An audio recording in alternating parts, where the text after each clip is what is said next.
O planeta Terra é único. Um imenso globo de rocha com quase 40 mil quilômetros de perímetro. É um refúgio.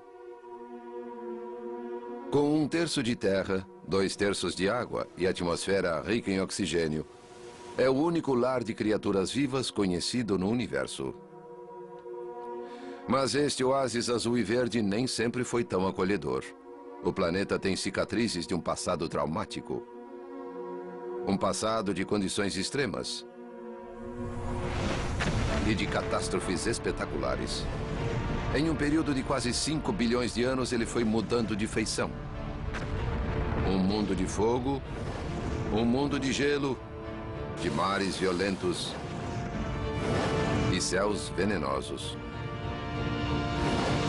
As formas de vida que hoje vemos são os felizes sobreviventes de uma longa série de extinções em massa.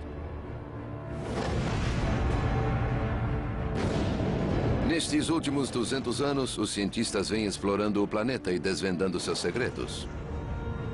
As notáveis descobertas que fizeram levaram-nos a contar uma história maravilhosa. A história de como nasceu nosso planeta. Como nasceu nosso planeta.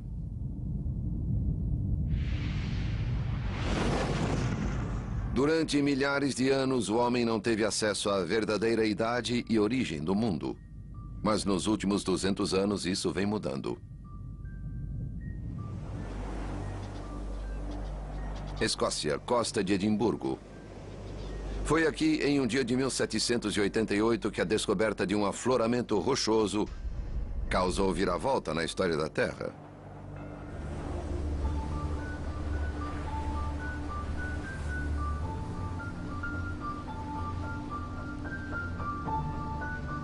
O geólogo Geoffrey Bolton foi visitar Siccar Point, onde essa descoberta foi feita por um agricultor letrado, de nome James Hutton.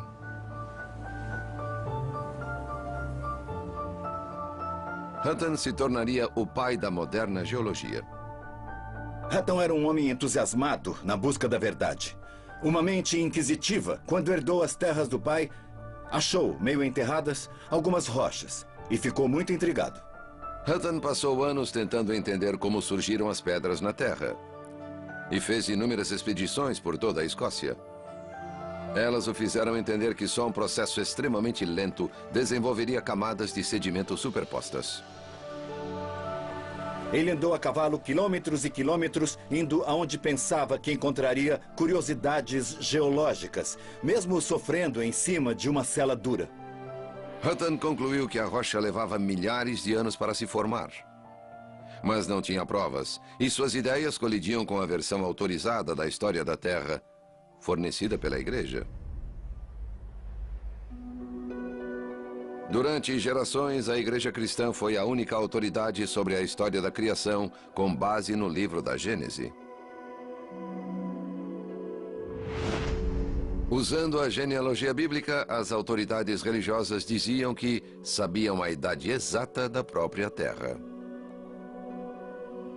O arcebispo Usher, no século XVII, calculou que a Terra tinha 6.000 anos de idade e ainda acrescentou que ela foi criada em 14 de outubro durante a tarde. Hutton tinha a convicção de que a Terra era muito mais velha. Quando suas explorações o conduziram até Siccar Point em 1788, ele encontrou finalmente a prova que buscava na estranha formação das rochas.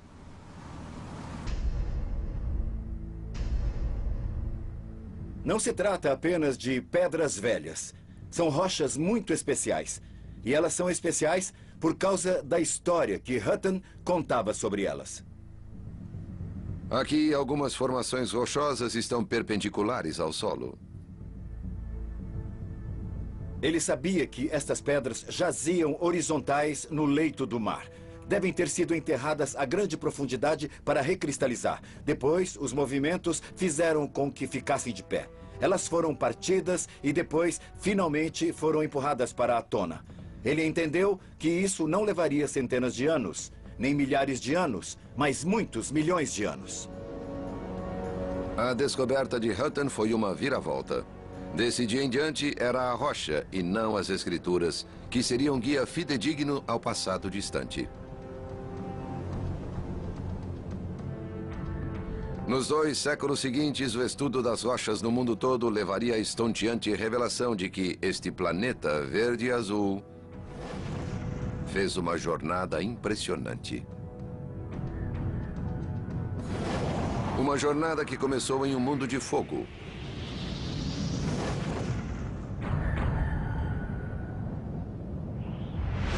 Hoje acredita-se que a Terra se formou pela colisão dos inúmeros meteoros que fustigavam o sistema solar.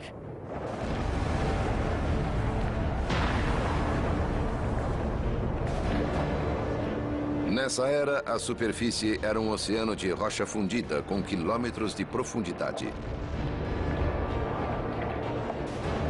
A temperatura passava dos 4.000 graus Celsius, semelhante à superfície do Sol.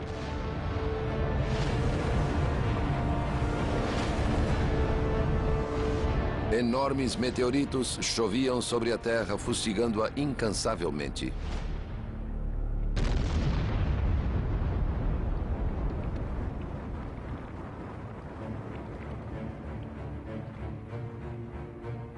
O homem que propôs em primeiro lugar essa origem de inferno foi o cientista inglês Lord Kelvin.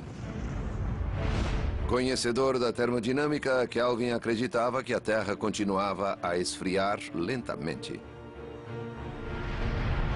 O fogo do interior do planeta, visível em erupções vulcânicas, sugeriu-lhe que um dia a Terra fora toda de lava. Kelvin usou a termodinâmica para calcular a nova idade da Terra. Imaginou que o planeta derretido precisaria de cerca de 20 milhões de anos para esfriar até a temperatura atual. Ele tinha razão sobre a Terra estar derretida, mas não sobre sua idade. O número que deu foi colossalmente subestimado. Tal como todos os cientistas do século XIX, Kelvin não conhecia uma fonte de calor existente no centro da Terra que evitava que o planeta esfriasse como ele imaginava. Radioatividade.